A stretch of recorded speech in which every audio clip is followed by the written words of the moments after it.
answering Vyasdev.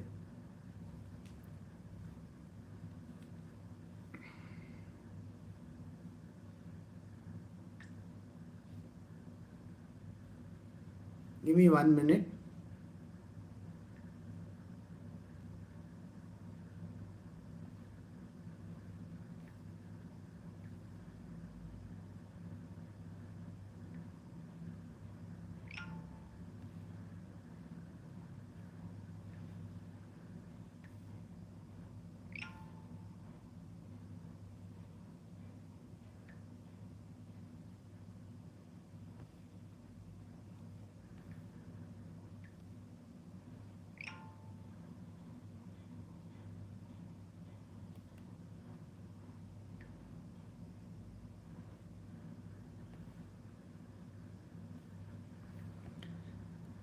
Good. So now we will begin.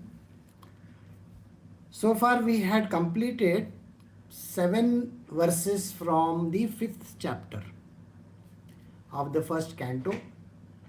And now here the story so far is Vyasdev has finished writing or segregating the Vedas.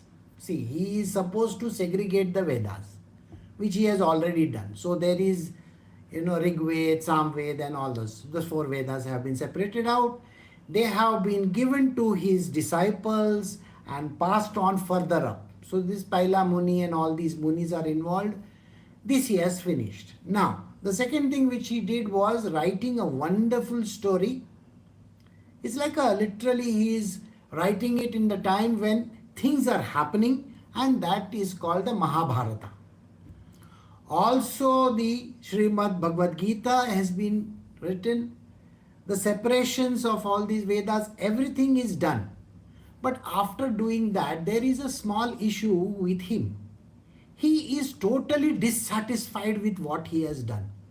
See, you have to understand, you need to feel good about everything. And here the problem with Vyasdev is he is not able to feel that goodness. He says, I want to feel nice about what I have done.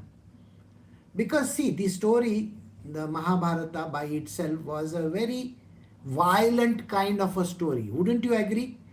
This story has been repeated now so many times in our own lives throughout, like so many eons it has been going on.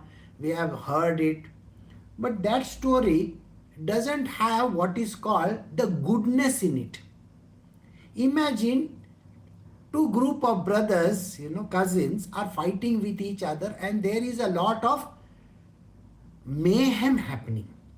There is the war of Kurukshetra. So when this kind of a thing happens, whoever is writing the story, even when you are writing any story, would you like to have a good ending or no? So there is always the idea of a good ending. So Vyasdev is totally upset with his own way of thinking. He says, I need to do something. There is something I need to do. And so when he is going through this state of distraught, at that moment in time, Narada comes over there. See, Narada has been given the right to go to any of the planetary systems. Whether it is Vaikuntha Lok or whether it is Kailash Lok or whether it is Earth, whether it is outer systems, any kind of galaxies or universes, he is a person who can visit anybody anytime. See, there are very few beings who can visit everywhere.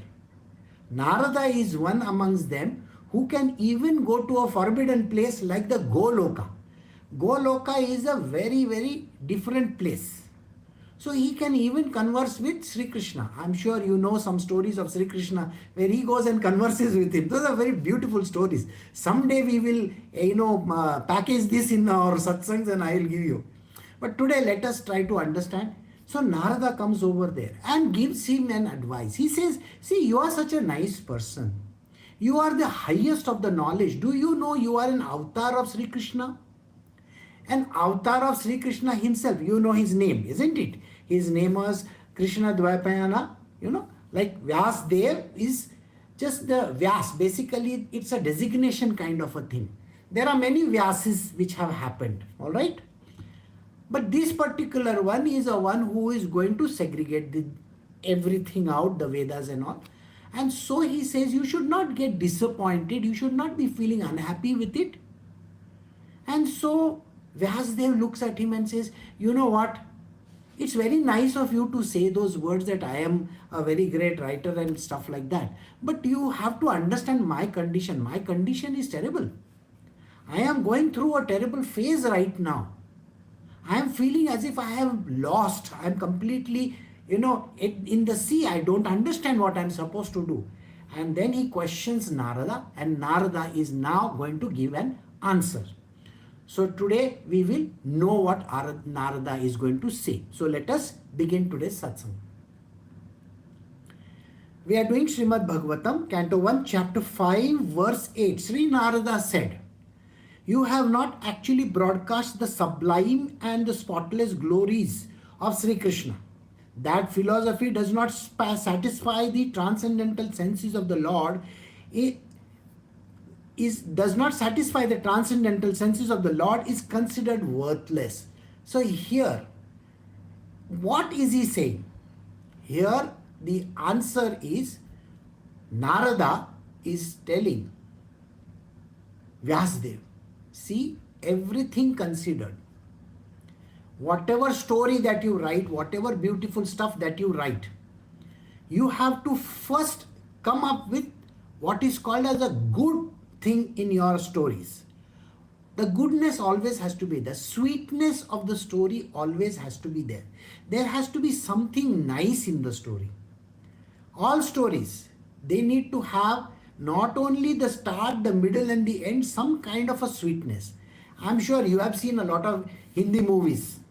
In Hindi movies, do you know it's a masala movie, we call it. Why? Because there is love, fight, this, that, so many things. It's a hodgepodge of everything. And there are songs and dances and all. People will wonder, how does anybody do like this in this world? Isn't that what you will think of? Why does a person have to dance and sing songs around trees and do all kinds of things? There is a reason for all this. What is the reason? We all want to feel happy about what we do. And how does happiness get expressed? Happiness gets expressed when we sing, dance, and do all kinds of good stuff in this world, right? Now you will find that somebody saves someone, or somebody is donating money, the goodness. Somebody is offering food to someone, all right? There is goodness in this world. And when there is goodness in this world, the whole world likes it. So how does a person come to goodness? When you talk about stories, you will find that everywhere there are stories being given. You know that, isn't it? Every satsang of mine, you will find that I include a lot of these small stories. Why are stories important? Stories are important because they help a very simple mind to understand most complicated stuff. If I have to give you a great philosophy, you are going to get bored and run away. All right? So what I will do is I'll package it with some nice goody stories, Oh, this happened, that happened, this one was like this, that one was like that. Sometimes the stories are very serious. Sometimes the stories are very, very flowery, very, very happy kind of a thing. So Narada is telling that you see, you have to talk about love and devotion. The stories of love and devotion which will make the Lord happy. Who is the Lord? The God is within you. Every time when you get something good to eat, are you happy? Yes. Now let us say you are going out to some place, and in that place you are eating normal stuff, dal, rice and all. But somebody is serving you with rasgulla or is giving you a gulab jamun. Are you going to like it? Yeah, nice gulab jamun. Are you going to love it or no? The sweetness always has to be included. Understand this. If you keep on drinking and eating bitter stuff, what will happen to your tongue also? You will have the same kind of speech. You will have the same kind of effect in your life. You are going to be full of bitterness.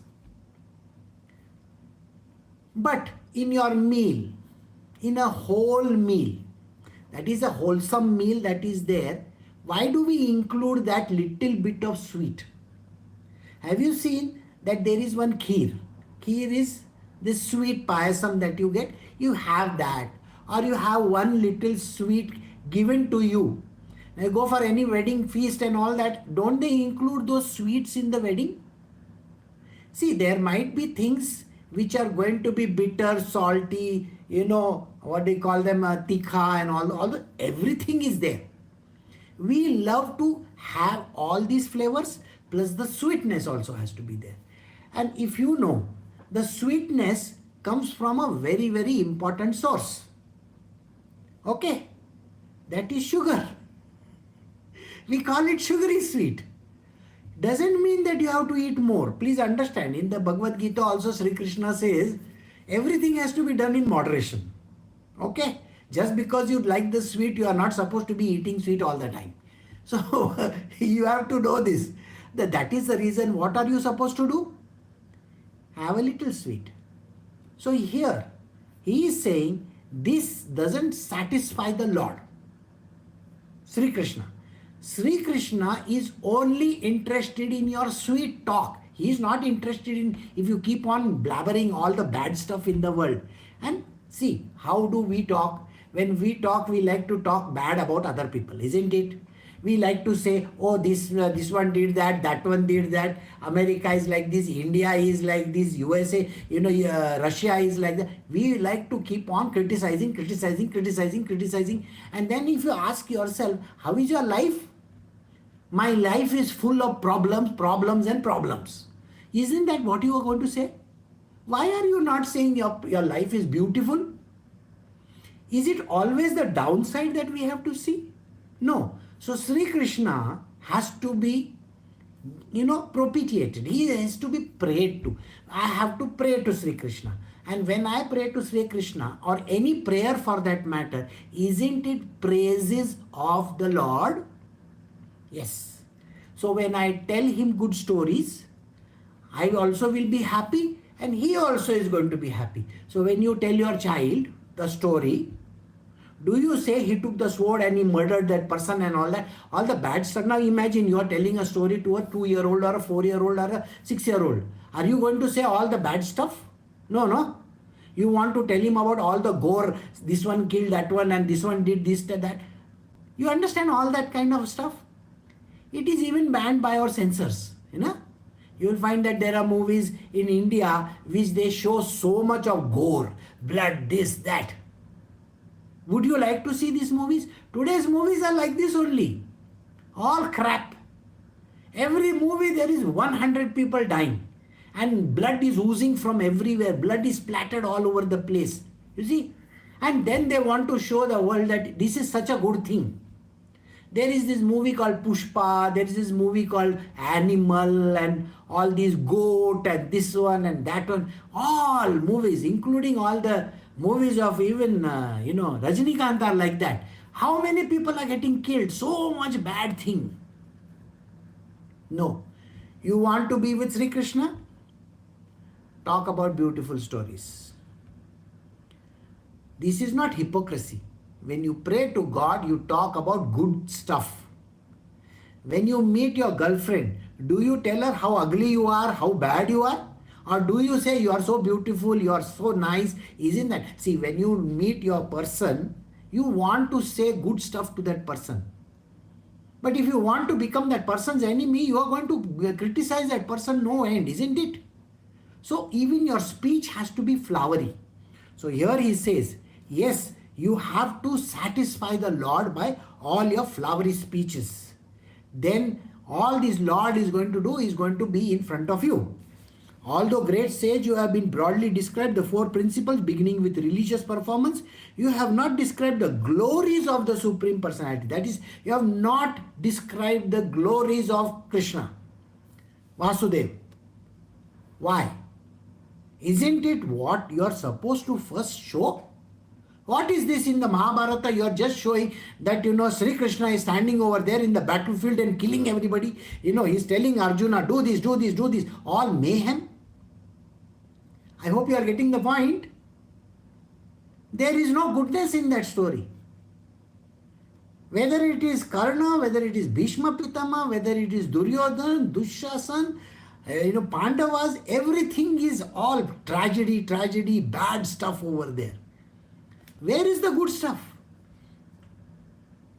So, very simple question. And when you are describing Sri Krishna in that, what are you showing him as? Where is the goodness in that? I can't see the sweetness and the goodness of the Lord over there. See, think about it. He says, you have to describe the glories of Sri Krishna, not all those bad stuff. Okay? What do we do when we meet someone?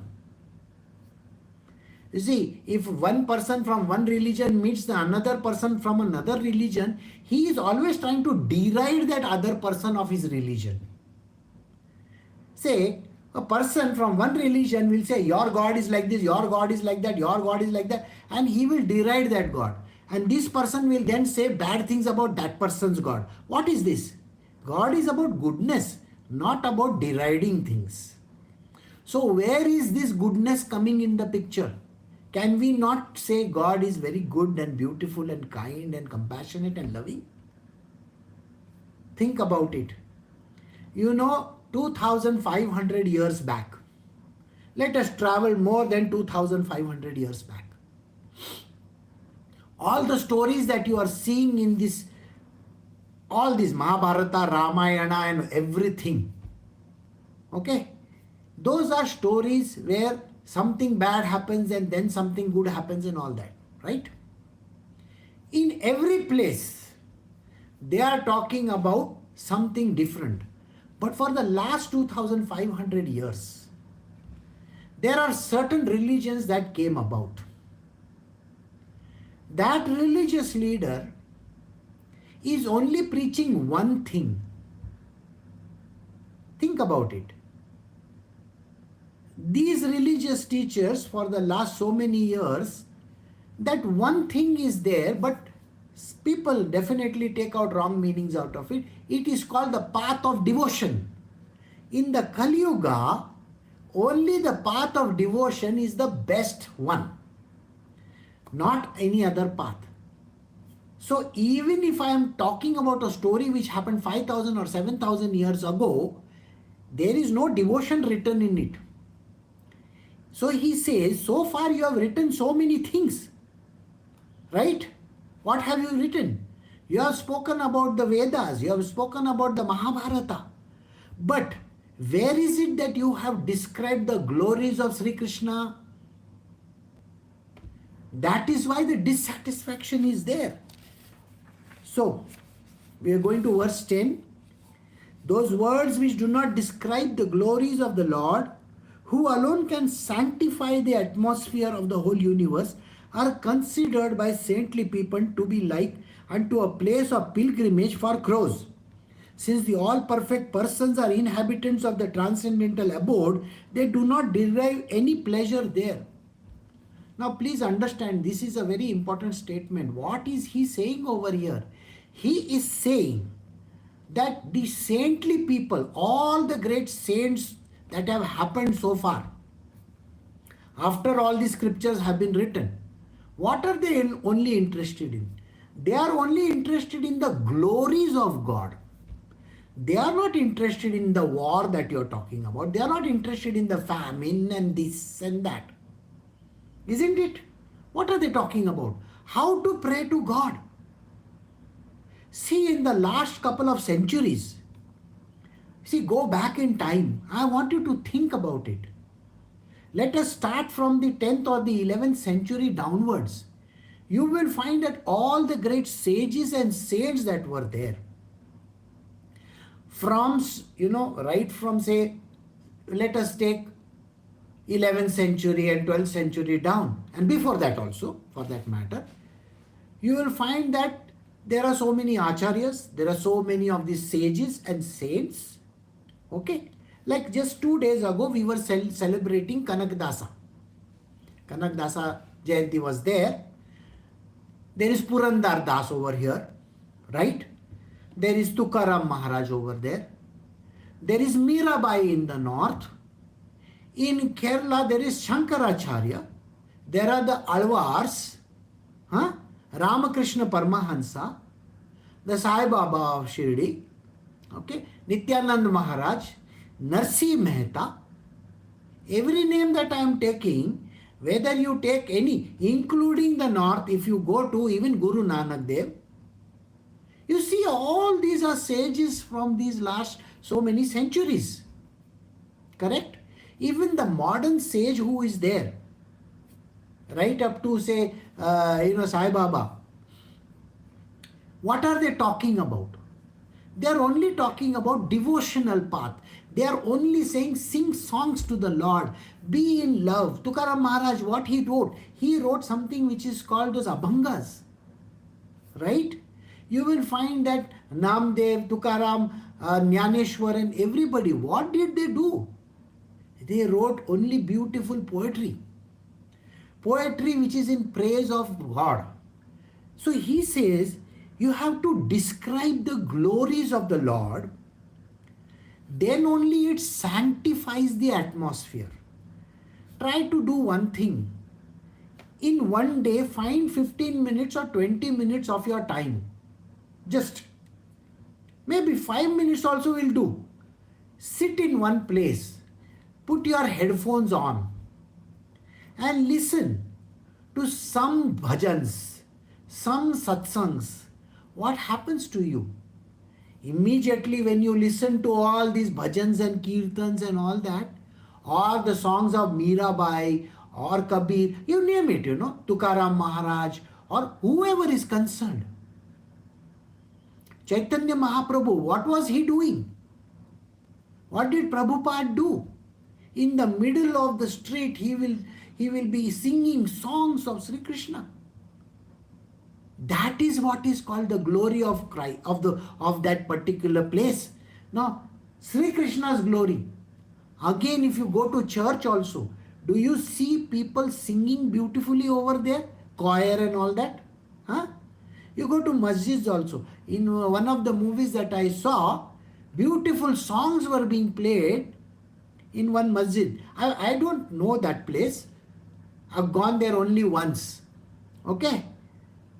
So there's a movie which we saw, and in that some nice songs like Kun Faya Kun and all were being played. They are very beautiful songs. I don't understand the meaning of those words because they are very archaic. I have no clue about it. But those songs really made that, my heart go very soft. Everything. You will find that these things do happen. When we visit these kind of places, there are the bhajans and the kirtans going on. The songs of God are playing. There is a satsang going on. There is a parayan going on. Parayan is when somebody is reading the scriptures. I'm sure you have seen that. There are choir is playing the songs of Lord. And now Christmas is down the corner, Next month is Christmas. You'll find everybody sings Christmas carols. Everybody. It's a beautiful thing is happening. Do you feel that devotion in you? Yes, that is how a person has to feel. So he says, that sanctifies the atmosphere. The atmosphere around you becomes very sanctified. See, my entire childhood went listening at 6 o'clock, 5:57 a.m. every morning.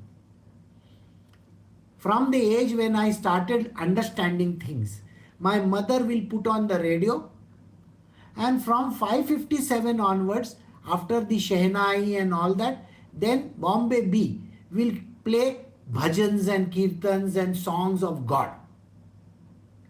Half an hour every day I was listening and I woke up like that. This put me on the path of spiritual. If I actually think backwards, then this is what happened. And then when I was with my grandmother, She will be sitting with the pothis and she will be listening in the evening, 6:30 in the evening. There used to be a kirtan on Bombay B, a radio station. I would be sitting with her and listening. Beautiful kirtans and bhajans and everything was going on. That is all that we saw. That. Because everybody was sitting in front of that idiot box, so I will also go and sit. Because we had one idiot box in the entire lane. Okay, TVs were not that prominent in India that time. So think like that. Are you giving your children, I want you to listen to this statement. Are you even teaching them some songs of God? Are you playing even one bhajan in your house? Are you even singing a kirtan? No. You people are lost in your world. Dinka chika, what is that dinka chika going on? All the songs are full of crap over there. And my God, when I saw all the South Indian movies, it's like a big loud noise thing going on. No. And even that, Hollywood, Bollywood thing also. What? Wedding. What is this wedding and a 7-day ceremony and 3-day ceremony? What is that? And everybody is dancing. You see? Haldi, there is a dance. This, there is a dance. That, there is a dance. It's terrible. Where is God over there? God is God out of the window. So here Narada is telling him that you have to have the sanctity in the atmosphere. You go for a wedding and you are thinking, okay, today I will rob this one's chappal or something like that, and then I will earn a lot of money. And then, oh, what sharara you are wearing, what ghagara you are wearing, what dresses you are wearing, what this thing you are wearing. Everybody is bothered about somebody's dress. Oh, this is Sabyasachi. What Sabyasachi? You are interested in all the fashion designers. You are interested in all the gold jewelry that is wearing. Everybody is wearing. You are doing filmy dances. You see, what Karan Johar has done is he has transformed everybody into one film show only. So everybody is dancing away to glory. Every movie it is like that. No. Where are the songs of God? There is no God over there. Naturally, that wedding is going to turn into a disaster. Just recently, somebody whom I know was getting married for the second time. Okay? This person who was getting married had 3-day ceremony. Well, last time you had 7-day ceremony. Your marriage lasted for less than 4 years or 5 years. You had a horrible divorce. The man was bad, you were bad, everything was bad. And now you suddenly find a new guy in less than 1 year, you want to get married once again and want to have again the song and dance. I mean, just imagine, you are once bitten, twice shy, we say. Here they want to have haldi ceremony, this ceremony, that ceremony. This one is coming, that one is coming. We have called so and so and what is that? You want to get married again and you want to do the same mistake all over again? See, if you have got married once, you are already a miserable person. Now you want to get married twice and you want to become double miserable? Or is it a whammy that you want 4 times miserable? I mean, come on. Nothing is going to change. You see, recently I was reading an article where some boy has become an actor. Okay. My father's first wife's my father's first wife's, okay, first husband's son. How many wives does your father have? My father has 3 wives. How many children from them? Oh, the first wife has so many children, second wife has so many children, third wife has so many children, third wife has got 2 marriages up there. She has got from the first marriage 1 child. My God, this is getting too complicated. It is worse than Kaurava story. It is like Mahabharata, rehashed. So, who is your brother and who is your sister? I have no idea. I think half of that city is my brother and sister. Why?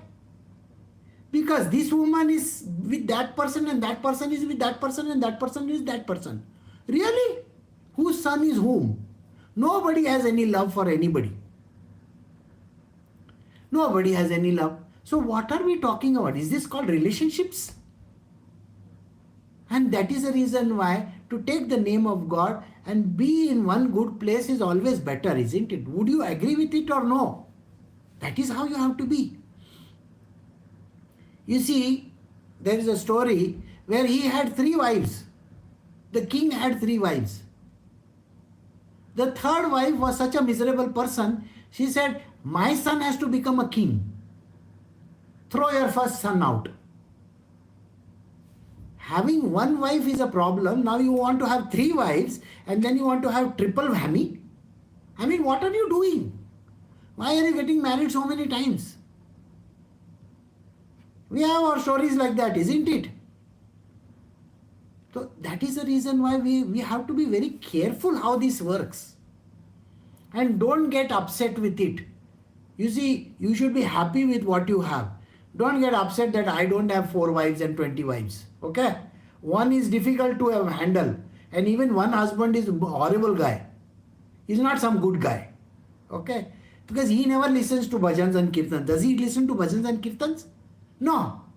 That fellow is always lost in his world. He likes to look at cricket. Sachin Tendulkar this, Virat Kohli did that.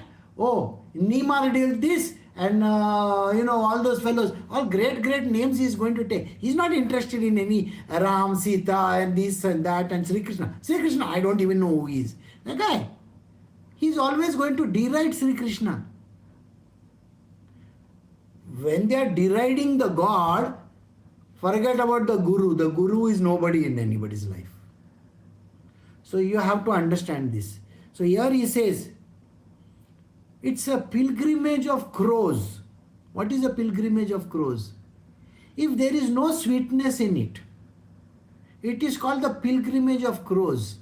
If you are eating only khatta all the time, and if you are eating, I always tell Rajma, I said, you know what? Whatever you are eating, okay, if you are having idli, chutney and whatever, sambar, where is the sweet in it? You are going to have only khatta in your stomach. See, what does khatta in your stomach mean? All that is sour. You are eating sour stuff. What?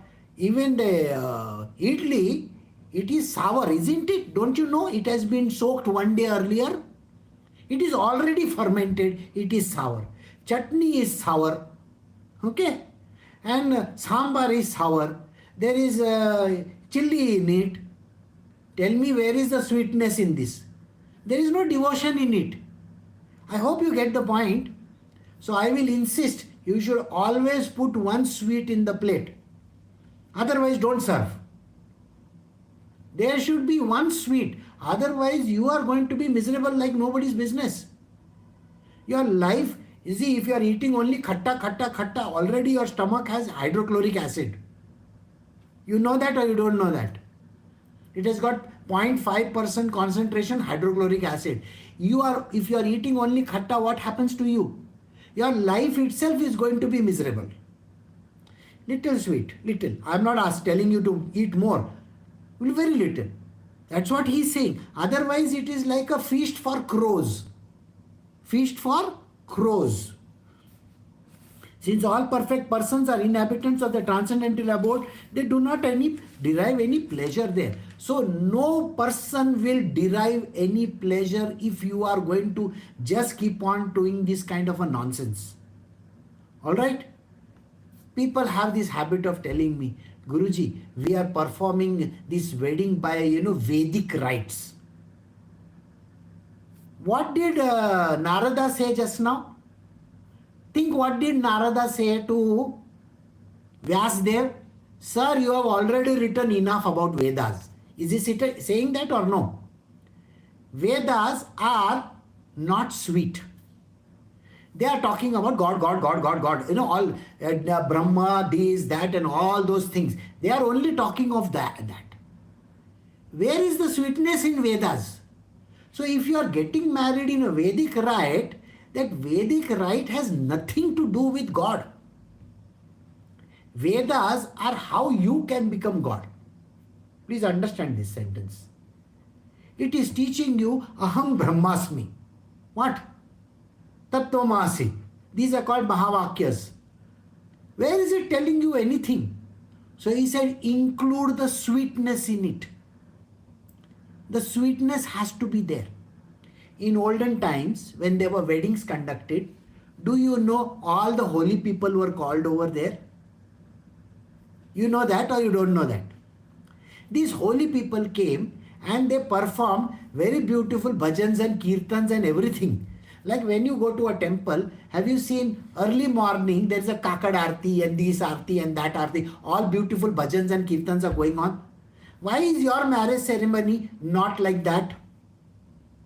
You know that this marriage is doomed, already doomed, because the husband or the wife, one of them is atheist. They don't believe in God. What is going to happen to you and your children then? You are going to go to hell, 100%. There is no God in your life. You have to get God's, and this is important. So what is he saying? See, such transcendental literature, even though imperfectly composed, we'll do this verse. So we are doing text 11. On the other hand, the literature which is full of description of transcendental glories of the name, fame, form, pastimes of the unlimited, that is Sri Krishna, is a different creation, full of transcendental words directed towards bringing about revolution in the impious lives of the world's misdirected civilization. Such transcendental literature, even though imperfectly composed, are heard, sung and accepted by purified men who are thoroughly honest. So please understand, if you have a person in your life who is an atheist, agnostic person, when that person comes to you, why are you not playing the bhajans and the kirtans? Why are you not saying something nice? Why is it important to pander to that person? Don't do that. What is Narada saying over here? Please talk about the literature. All the literatures that are there, which are talking about all the good stuff in the world. So, that which describes the glory of the Lord. You see, you may be a wife whose husband is not interested in all these things. Tell me something. What stops you from playing bhajans and kirtans in your house? Are you not an equal owner of that place? Why is it important to listen to that idiot who is an atheist? If you are a devotee, why is it that you are not exercising your rights of listening to the songs? You are not supposed to listen to him. You are supposed to listen to God. You are supposed to talk about the goodness in that. And you are supposed to always ensure that everything is done in a very devotional manner. See, here he says, you have to listen to the transcendental glories even if it is having a defect. What is a defect? Sometimes you are listening to songs, Suppose, you are listening to some bhajan and kirtan. Nowadays there are too many singers on YouTube and other places. You know that, isn't it? One person is singing in one way, other person is singing in another way. And one person makes 100 mistakes, other person makes 20 mistakes. What is Narada saying over here? Even if that thing is in such a manner where there are mistakes being committed, don't worry. It will still bring devotion in the path of that person. At least that person who is an atheist, if he listens to it, he may hate it, doesn't matter. Who hated all the good stuff about God? Do you know? Do you know who is a person who did not want to hear the good songs of God? Hiranyaksha, Hiranyakashyapa. You know these people, or you don't know them. What did Hiranyakashyap say to his son? Don't sing this satsangs and don't do this. And then the Lord comes and tears that fellow's stomach and then he dies. But where does he go? He goes to the heaven of Narasimhadev himself. So kindly understand, don't worry. Even if the words are wrong, no, don't bother your head about it. I'll tell you what happened many years ago. I was 6 years old, 5 years old. And I was taken to a place, a very distant place, Nagpur. Okay. Now there is a very beautiful Hanumanji temple over there. I have forgotten the name. Hanumanji and Ganesha temple. It's very, very famous over there. So I was taken over there. We were all children. There were about 20, 30 children over there along with me. Okay. And we were enjoying our picnic. So the main person in charge, she calls me and she says, come here. And standing in front of Hanumanji, she says, say these words. And she repeated some mantra in my ear. And I said it. Now, for many years, as a child, I was afraid of darkness and going this. And so she said to me, you can say these words when you are, when you are afraid or something like that. So every time, I will say those words. As if it's like a mantra. And it went on and on and just kept on saying that. When I turned 18 or 19 years old, I realized that I must have heard something right and I am talking something completely wrong. My mantra which I was saying was so wrong. The words were falling correctly, see. But my uchcharan, the way I was saying was all wrong. And then I was very much upset about it. I said, this is not correct. From today I will not say. But then the new words came into the picture. And then these new words I started learning. Okay. So this happened with this Nagpur person. Now I will tell you another story which happened with me when I was there is a place in Mumbai called Parel. Parel is a place. Okay. This is known for all the notorious people in the world, all the dons and the gangs and all that. And I was staying over there only, nearby. So I will walk down with my mother every week, like Thursday or something. I don't know which day it was. She will take me to this temple. Okay, it was at the junction over there. So I will go to the temple. And in the temple, I will sit for half an hour, 1 hour, till the time my mother will make me sit over there. I must have been 3 years, 4 years, 5 years. That is very small fellow. And she told me, this is Dattatreya. So it was a Dattatreya temple, a small temple, and there was one place where you could sit. Say Digambara, Digambara, Sripada Vallabha Digambara. I have been saying this Digambara, Digambara, Sripada Vallabha Digambara for many years. And by the way, it was going on in me constantly with having no idea what it meant. I knew my family worshipped Dattatreya and Sai Baba. We were Guru Bhakts in our family. Rest of the things I don't know. I know God. We didn't know many gods. So Dattatreya was there and I used to say. And then later on I read a book where they said, it is not Digambara, Digambara, Sripada Vallabha Digambara. It is Datta Digambara, Sripada Vallabha, Datta Digambara. I said, okay, now I will have to adopt this new mantra. So I said, okay, fine, let me adopt this as well as my old one. So you see, if I have to stand in front of Dattatreya, I will say both this. Whichever is applicable, please take it from me. So it was so beautiful. I love doing this. So don't worry even if the mantra is wrong. Okay?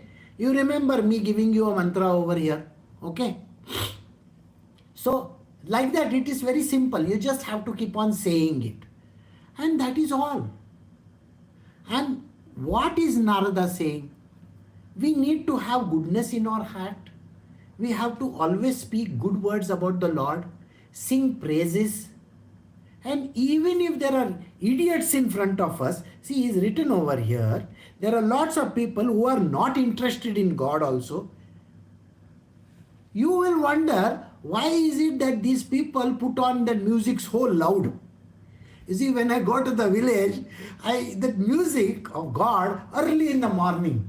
And one day Rajma and I was walking and I was telling her, Now it is going to be 5:30. Now it is going to be 5:45. Now it is going. They're all talking in Tamil, okay? And I said now and then they start the songs.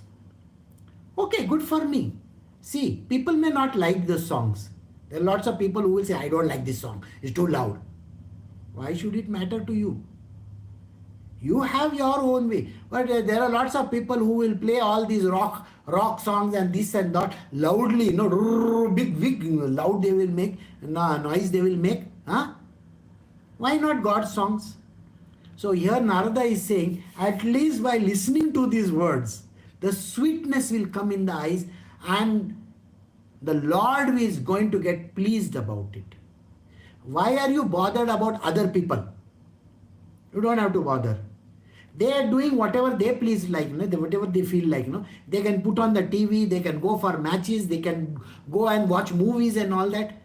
Your entertainment is taking the name of God. So why not put it on? I hope you get this point. So here Narada is exhorting Vyasdev, don't worry. Speak the name of the Lord. That is the best thing for you to do. Okay? So we have come to the end of verse 11. We will stop over here. I will see you all tomorrow in verse 12 onwards. Okay? Now, stop. Recording stopped.